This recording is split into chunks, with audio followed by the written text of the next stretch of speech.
Hello, friends, and really welcome to this new session that is concept of the day. And today's concept is public goods. So, do you know about public goods? Do you think that understanding public goods, private goods, or its features is quite hard? Or have you heard about it before? No? Don't worry, because we are going to learn about it in just few minutes. Okay? So, what are the examples, and maybe I can say what are the qualities or features of the public goods? Uh, let's just assume COVID vaccine, the new vaccine, Covaxin, or any else that is super helpful for us to cure COVID today.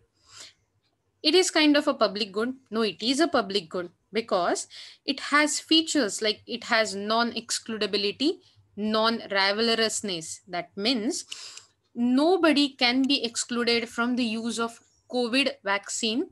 And also, if I am having COVID vaccine, then it will not worsen off, or it will not worse off any other individual if he or she is using the same vaccine.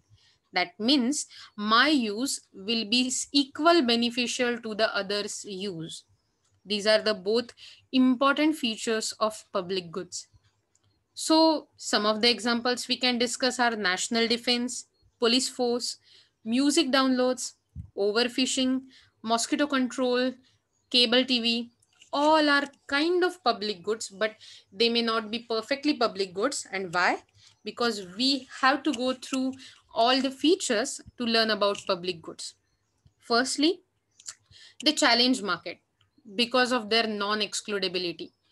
We cannot exclude anybody from using fish pond. So if it's like a pond where everybody is fishing and it's a government pond or a public pond or a lake, we cannot say I'm going to fish so you shouldn't. So everybody is using it. That means even if I am paying for a betterment of that pond or that lake, it's a government or public property, so everybody can use it. It's a cause of free rider problem. That means even if I'm paying it for, or even if I'm not paying it for, I will be using it because of non excludability. And that means there might be some undue advantage to those who don't pay taxes. Secondly, non rivalry. No extra cost of serving all people, in the sense, non rivalry is another word for, or another phrase for, there is no extra cost for serving all the people with that good.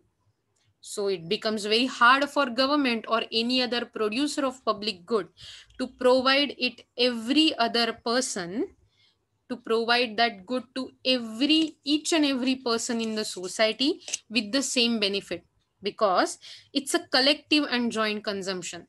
That means, let's take the example of public roads. Even if I am using it, you will be using it too. So it is collective and joint consumption, and whatever benefits I am getting from walking down the road, you will be getting the same benefits. That means we will get equal benefits from using public roads as a public goods. Take the examples of dams. We all will get extra electricity, no load sheddings out of building a specific dam. Yes, definitely. That means we will get equal benefits. Obviously, it is not only produced by government, cause the word public, it is produced by any entity, any individual, any firm, but due to the problem of market failure or lack of market efficiency, government may have to intervene in the market to restrict the use of public goods. And definitely, whenever we are talking about government or government decision making, that means policies, meetings, votings, and definitely we have need for government intervention, because we cannot play with public goods in a free market mechanism. We may not produce public goods in a free market mechanism where only demand and supply forces come together to reach the equilibrium, because there is no invisible hand for our help. we'll have to go to Mr. Adam Smith, sir, for our next help. Definitely, because government's intervention is needed in the use of public goods, we need more political and social decision making to maximize the social advantages through policies and schemes. Use of public goods create externalities. That means there are external benefits or losses due to the use of or overuse of public goods. For example, if there is a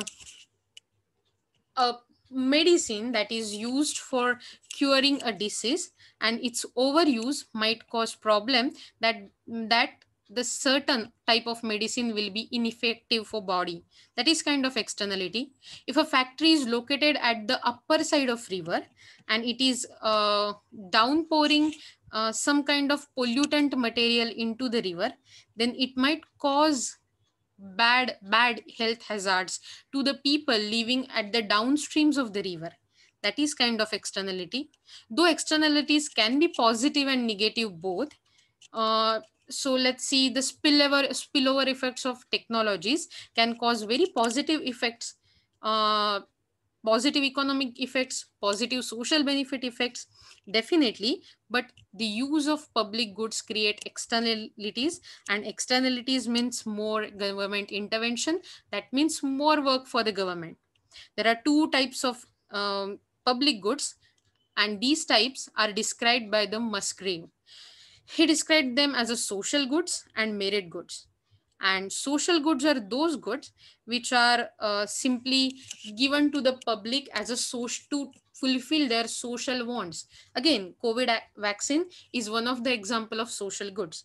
Whereas merit goods are those wants which are fulfilled by the government through the public goods by keeping a certain amount of subsidy or a certain amount of provision through the budgetary provision.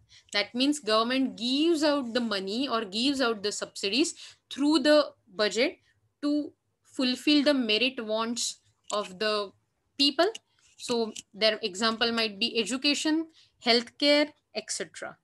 So today we have seen the features, and the great two features that we should not forget is non-excludability and non-rivalrousness. And I guess we are to the point where we can say bye today. So let's see you in the next week so that we can talk about one more new concept. And please do let me know if you want to listen about any other concept. Okay, please share, subscribe this channel, and if you have any kind of question, please don't forget to let me know. Have a nice day ahead. Bye.